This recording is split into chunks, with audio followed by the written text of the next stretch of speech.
Stoveleg Media, igniting conversation.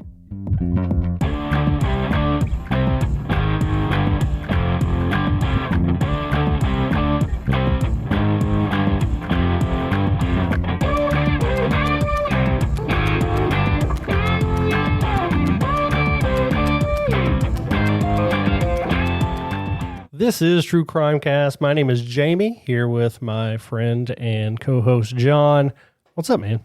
Dude, just kind of hunkered down. We've had some crazy weather in Kentucky. Tornadoes rolled through and got another round of storms recently that we thought could turn into tornadoes. So just kind of resting, but keeping one eye open kind of thing. It's been rough. A lot of people impacted, a lot of deaths in Kentucky. So we mentioned this on our other show last week, but if you're interested in giving to support the individuals affected by the storms recently, then get with us and we'll get you to the right people, because it's going to take a long time for that area to recover. Absolutely. Jamie, this is a really, really interesting case, but before we get into it, give me something good. I need a 5-star review. What you got? How about a couple we got over here? This comes from Kimmy429. And it says, this is about the Mad Trapper episode. Sounds a lot like Jeremiah Johnson. LOL. Loved it. I don't know if they're saying our voices or... Yeah, I don't know. Her name reminded me of Building 421. Do you remember that band a long time ago? I actually ran into them at a baseball game parking lot and talked to them for a while. Cool story for another time. This one comes from Minko Bub, and it just says, love how it was done. Good podcast. Thanks, Minko. Minko Bub and Kimmy429. Thank you both so much for reviews. Also a great way to get us requests for episodes. I think that's how we got today's request. Either that or a TikTok I stumbled upon. That's my biggest source of information right now. All right. Well, guys, thank you. If you want more True Crime Cast and you've caught up on everything we have out available, go check out Patreon, patreon.com. You can sign up for as little as $3 a month and you'll get access to all of our bonus episodes. We release a new bonus episode only available to Patreon members at the first of every month. And as a thank you to you all, we put our regular feed on there early and ad-free. Next month or later this week, I guess, will be the Boston Marathon bombing story.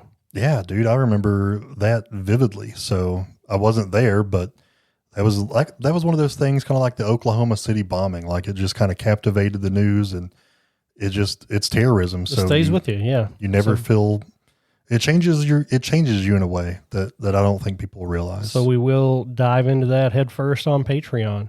But today's episode, John, I don't know. Last week we talked about Leslie Van Houten and whether or not she was brainwashed. We discussed Patty Hearst a little bit and what that means what it means to, I guess, be accountable for your own actions. And is there a line where brainwashing can occur and it's no longer your fault? And if so, what is that line? And in this vein, also, Sherry Papini has come back into the news.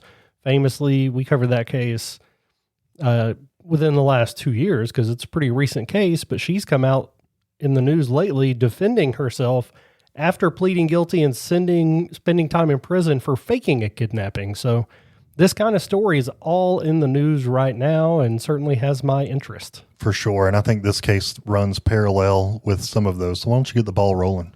Let's start off talking about Randolph Franklin Dial. He was born in Tulsa, Oklahoma on September 26, 1944.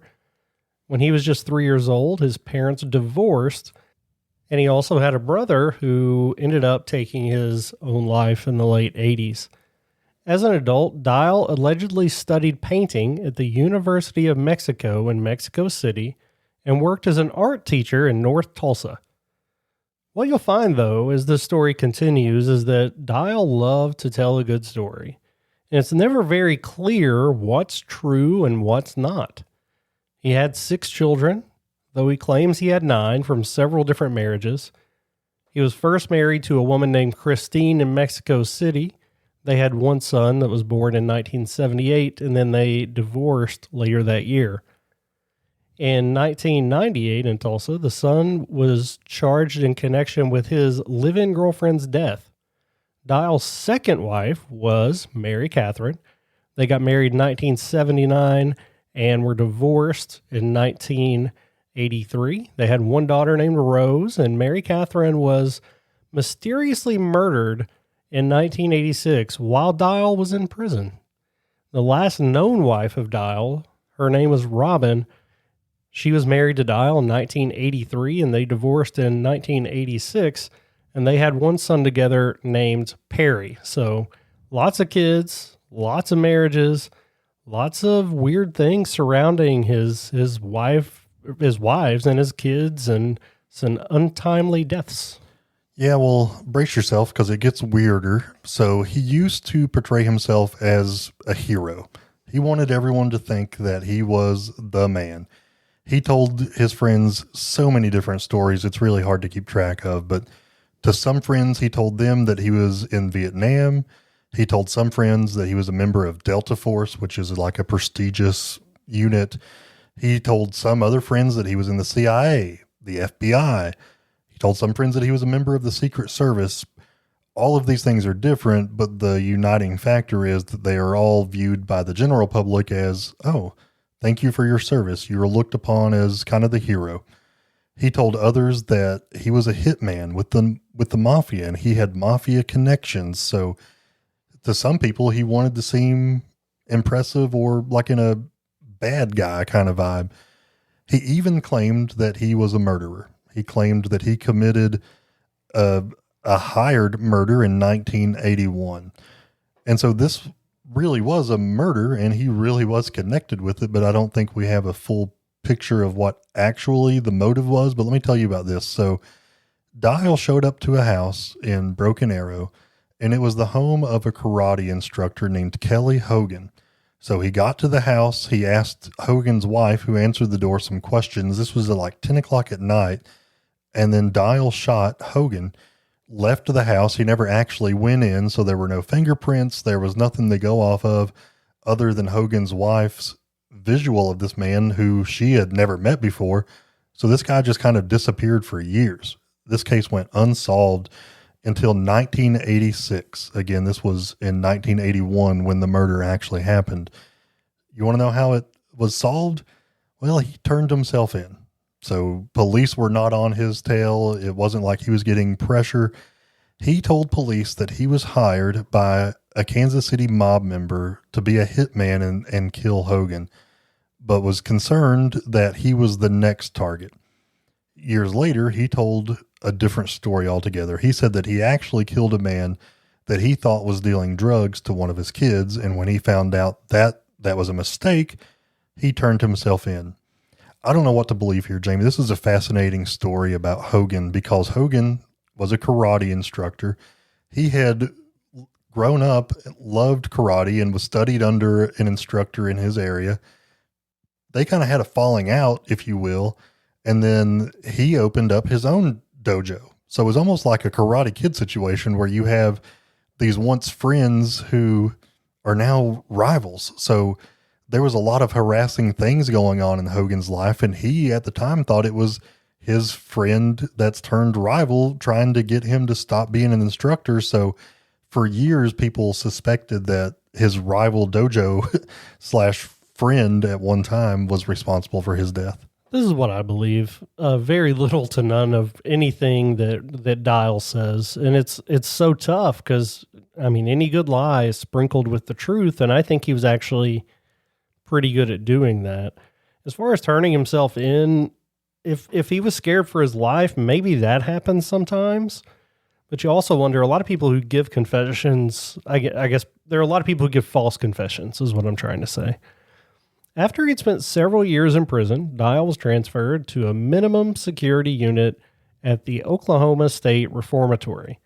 While he was there, he was a model prisoner, so like most, he was given special privileges and good positions within the prison. He was allowed, for example, to work at the staff wellness center.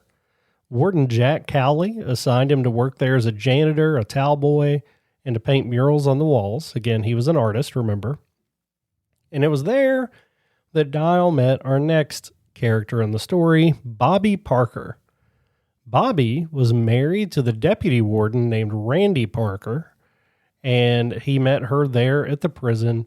Bobbi and Randy had 2 young daughters, and they lived with their daughters on the grounds of the prison right next to the medium security facility where Dial lived. When Bobbi started going to the wellness center, she met Dial, and as they got to know each other, she said, you know what, I'm here to try to lose 20 pounds. So Dial said, I think I can help.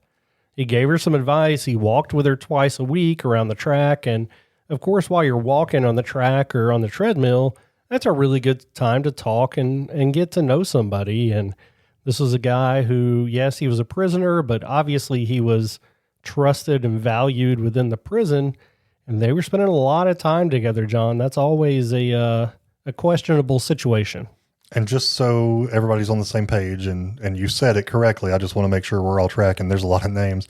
So Bobbi parker is the wife of the deputy warden, Mrs. Bobbi Parker, named Randy Parker. It's, you got to watch those guys with names that could be feminine, Thanks, buddy. No, so Randy and Bobbi. Bobbi is now talking to Dial, and I mean, just right off the bat, seems like some boundary issues. I mean, I don't know. I don't live in a prison, and she's used to this kind of population. Her husband was a warden for a long, long, long time. So, but she didn't work there, to be clear. She lived there. Yeah, she was a stay-at-home mom. So I don't know. It will get more clear as we go. So Dial was assigned to paint a mural along the wall of Bobbi's husband's office. Again, that's the warden. Dial said during the hours that he spent there doing that, both Parkers came in and out, and he got to know both of them very well. He eventually convinced the officers and the officials there to let him start an arts program. And to get them to buy into it, he said that they would sell the art and they could use that money for rehabilitation services for the inmates. So this seemed like it's a win-win. Bobbi was already running an inmate pottery program, so they agreed to it and they let him do this. So Dial was actually using the kiln at the Parker's garage. And if you're not familiar with the kiln, if you're doing pottery, ceramic work, you create it, you have this finished product and it's soft. You put it in this kiln. It's super hot. It heats it up and hardens it. So it takes a special electrical outlet. Like you have a lot of electricity running to this thing. And apparently the Parker's garage is where this kiln was used.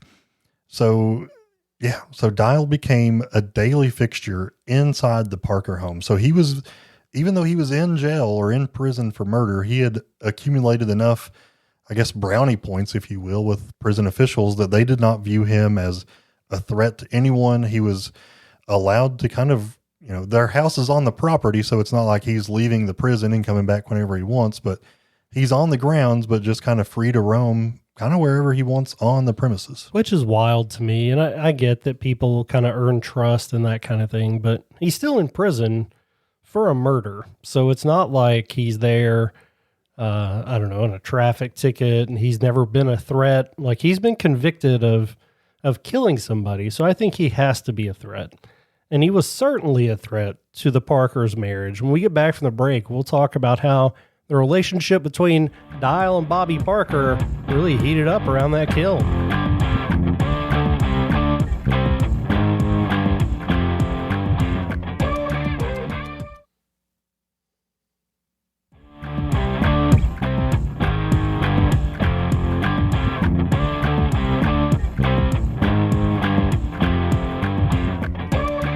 I'd like to just say that I saw what you did there and I love it. Continue.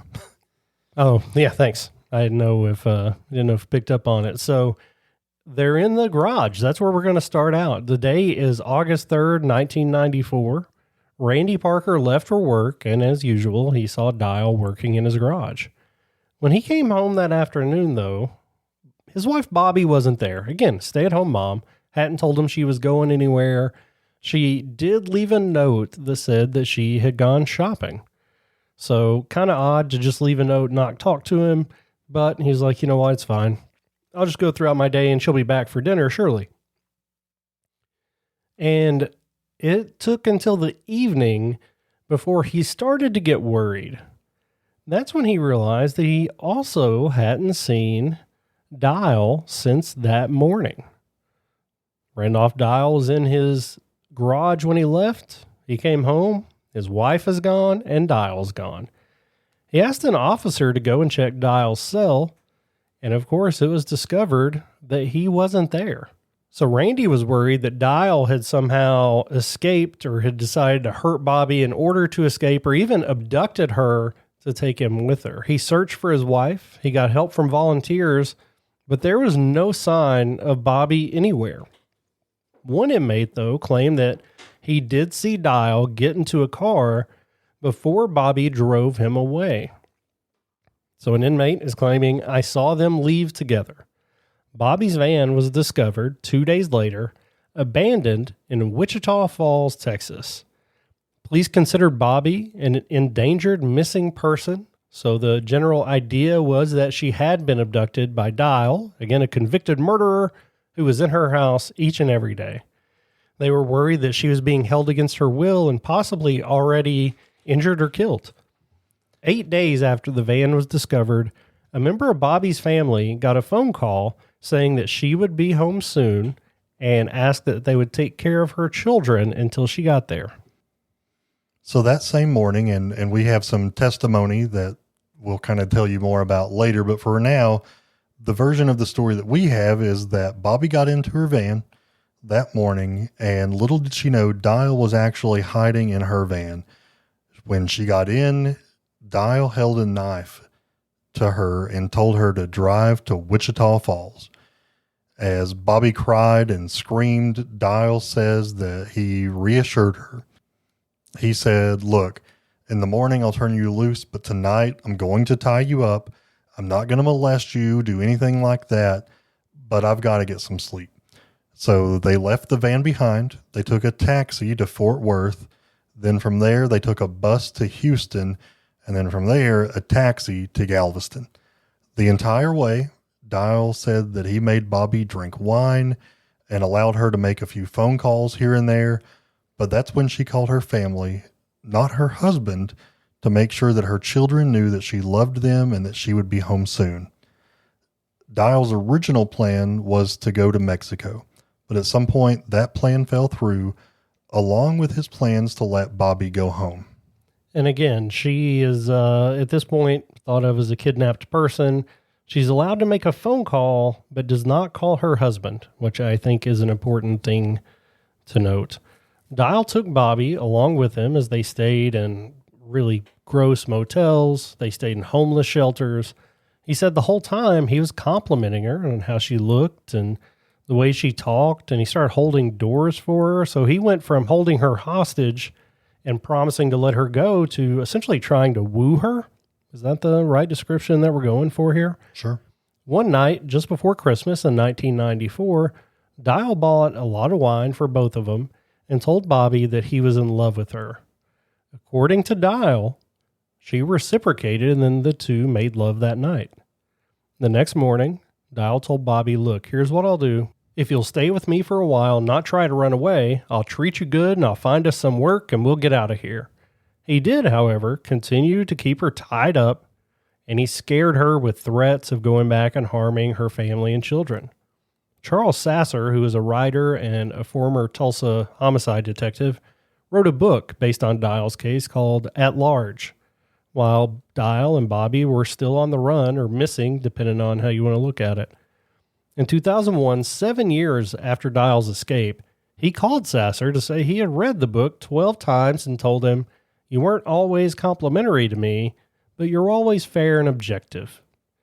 John, if I'm on the run, I think calling a person who wrote a book about me, or calling really anybody who knows who I am, it's probably going to be off the books. I don't think I'm going to do that. But at the same time, for him, it tracks, right? Like, I go back to his ego. He always has to have the large ego. He would tell everybody that he was this prominent war vet or a member of the Secret Service, these, high prestige careers.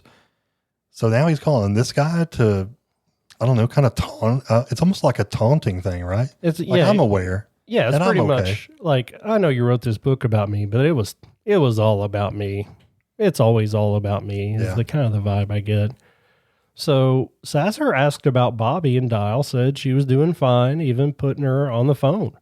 Sasser asked 3 questions that only Bobbi would have known the answers to make sure he was talking to the right person. Because at this point, it had been 7 years. People didn't know if she was missing or dead. He asked how she was and told her to call her family and let them know she was okay.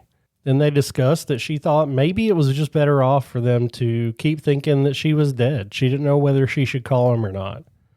So Sasser spoke to Dial for about an hour and immediately called the FBI.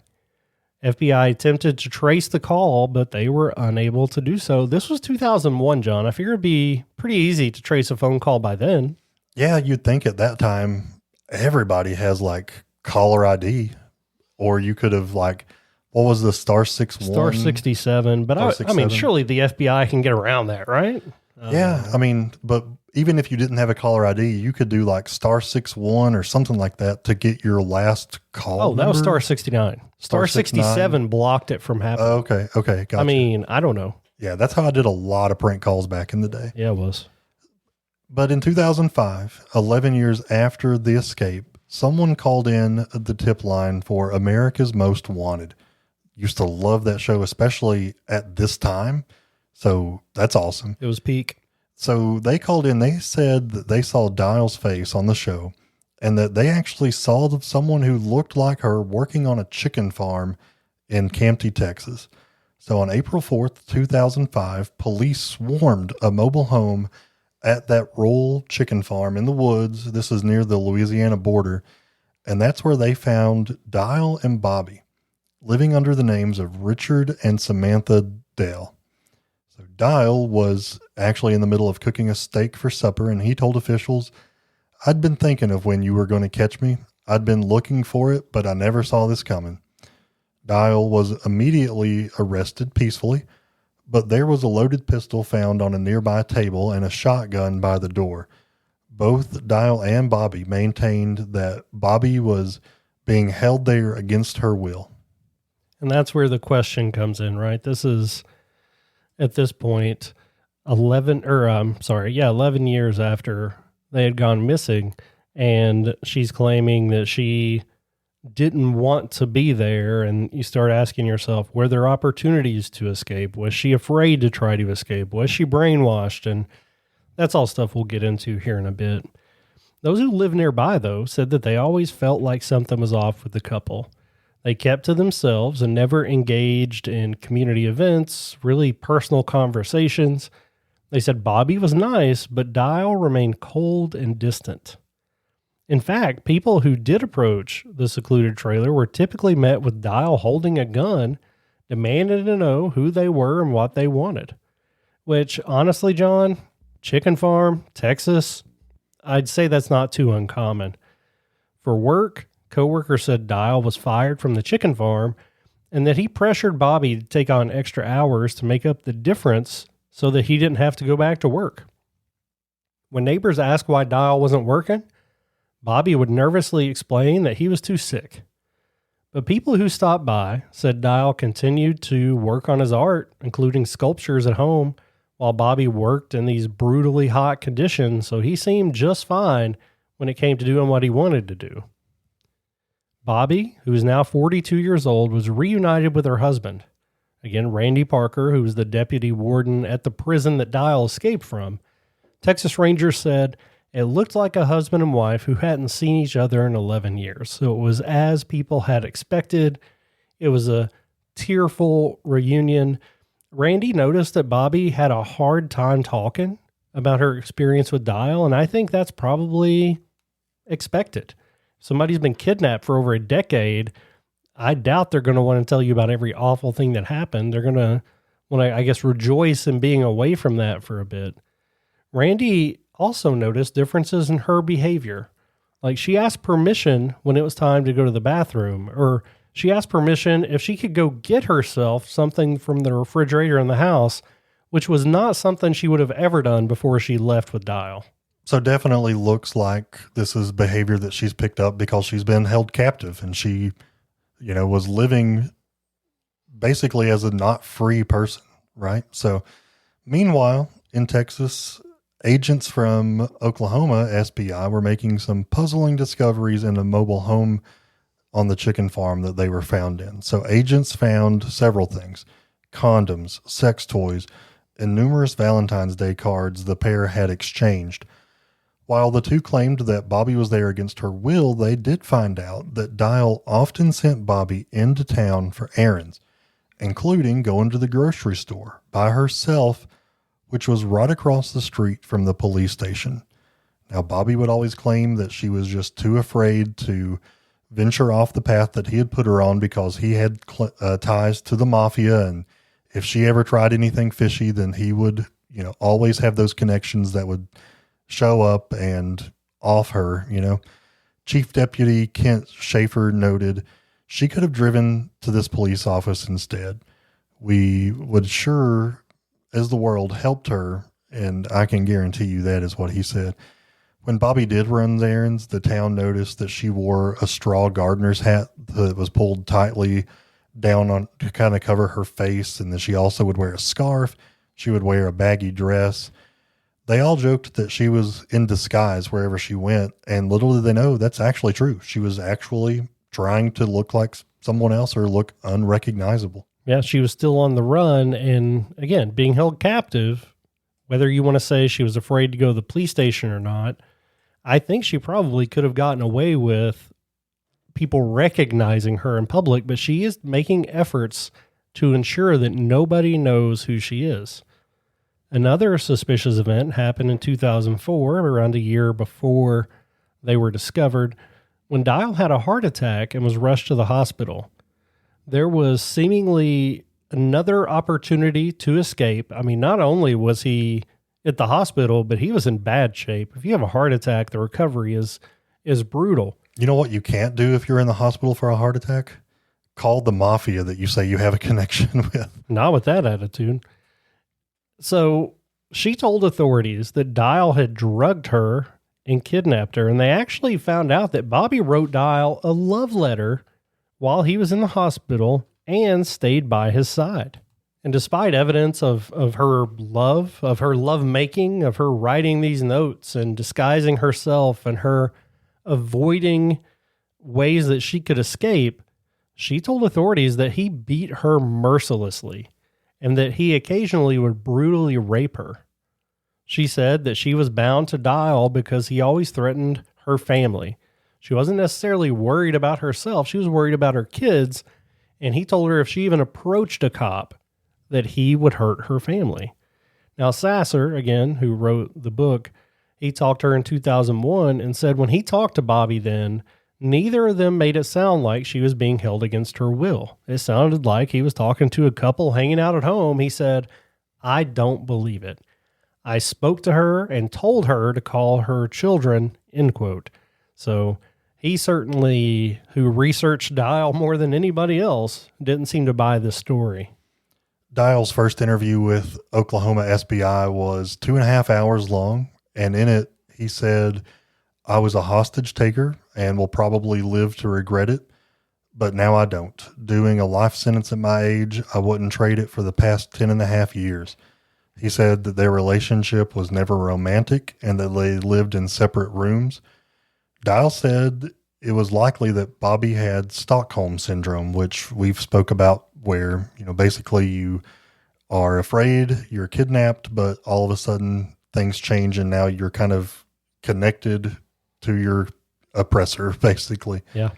He said that she was living under the impression that if she ever tried to get away, then I would get away and I would make her regret it, particularly toward her family. I didn't mean it, but she didn't know that," he said. Dial was sentenced on February 2nd, 2007 to 7 years for his escape from prison. That was added on top of the previous life sentence of murder. Remember, because he escaped from jail, he was not supposed to be out. He continued to insist that Bobbi had no role in his escape.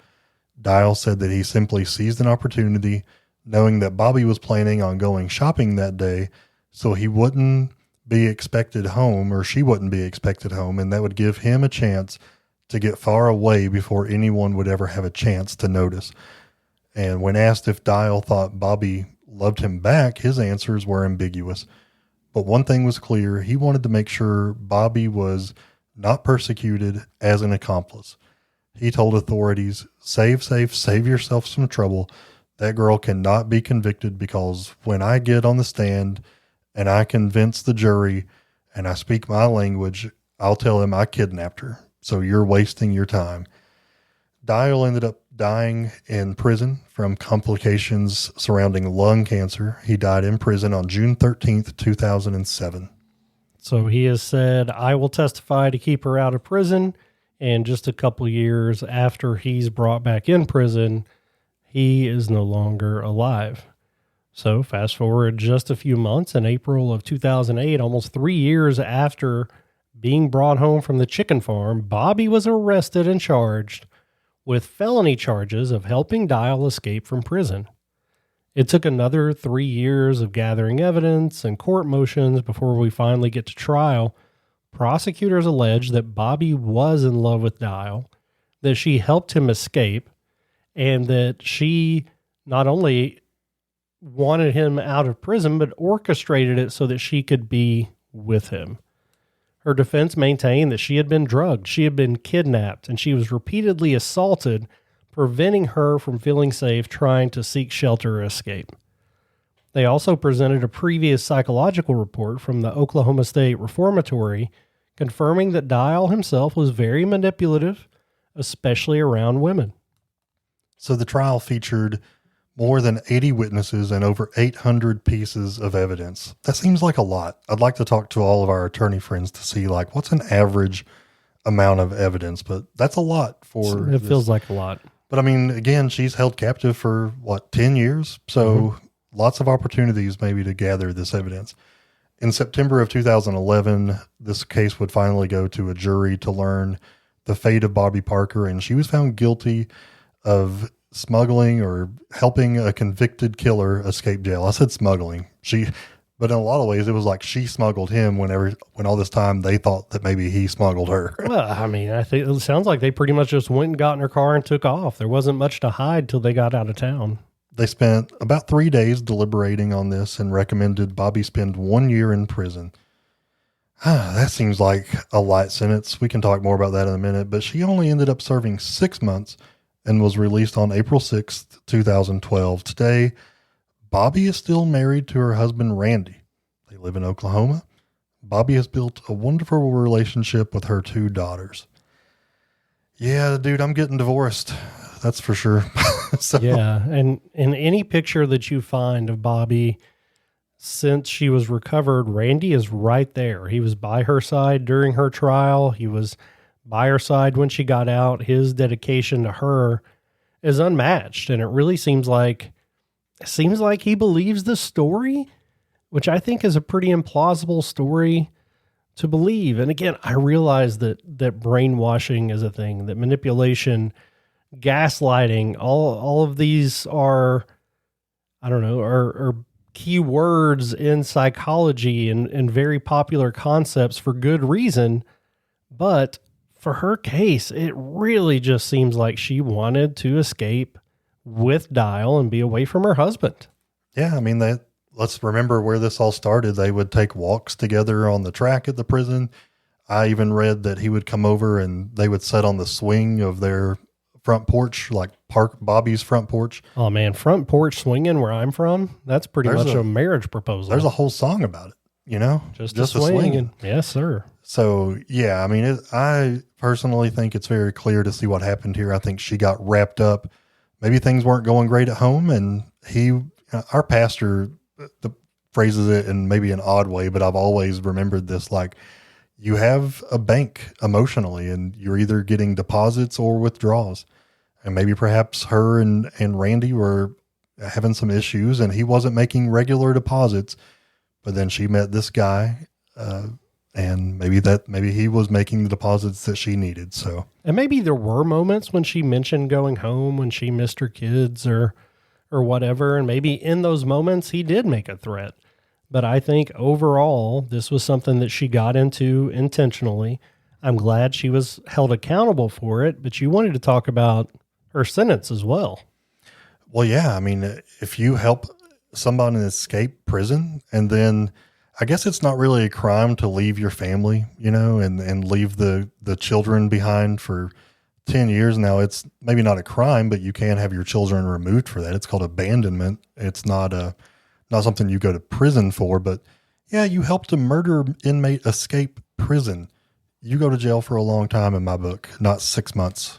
Yeah, I think if they could prove that anybody was hurt or killed by Dial after getting him out, that she certainly would have served a higher sentence. I think it probably helped her that her husband was the warden, that he did have her back, or the deputy warden rather. I think it probably helped her that Dial had passed on before her trial. I don't think his testimony would have helped. I think people, if he took the stand, they would have held that against her. So I just think the timing of how long ago it had been since she had done it, I don't know. I don't think she's a threat to society if that's the reason we're putting her in prison, but I do think she needed to pay more than 6 months. I don't think she needs to be around any inmates. That's for sure. Absolutely. Hopefully, Deputy Randy Parker has moved off of the grounds. I do believe he's retired, and I would definitely do so, especially if I'm going to continue to live with Bobbi. Yeah. Be at home with that woman all the time. So she still claims that she was innocent. She still says that she was kidnapped and this was all out of her control and she was a victim here. For the second week in a row, John, we talked about it with Leslie Van Houten. I just don't buy it. Sorry. Me neither. So I think she's as guilty as sin. That's what I think. Man, we've been country today. Just a swing, and go look up that song, guys. While you're at it, go look us up Anderson. On Patreon, because we have bonus episodes over there. 7.5 years or so, if my math serves me correct. I don't know. Jamie's shaking his head. No, it's close. It's close enough for horseshoes, hand grenades. But guys, thank you so much for tuning in, and especially thank you to all our Patreon family. We appreciate it. Yeah, would love to know what you hear about this case. Maybe you have a different take on it. As I continue to find out on social media, people have very strong opinions for very bad reasons. So even if you have a bad reason, I'd love to hear what you think about this Bobbi Parker situation. For sure. And until next crime, this has been True Crimecast.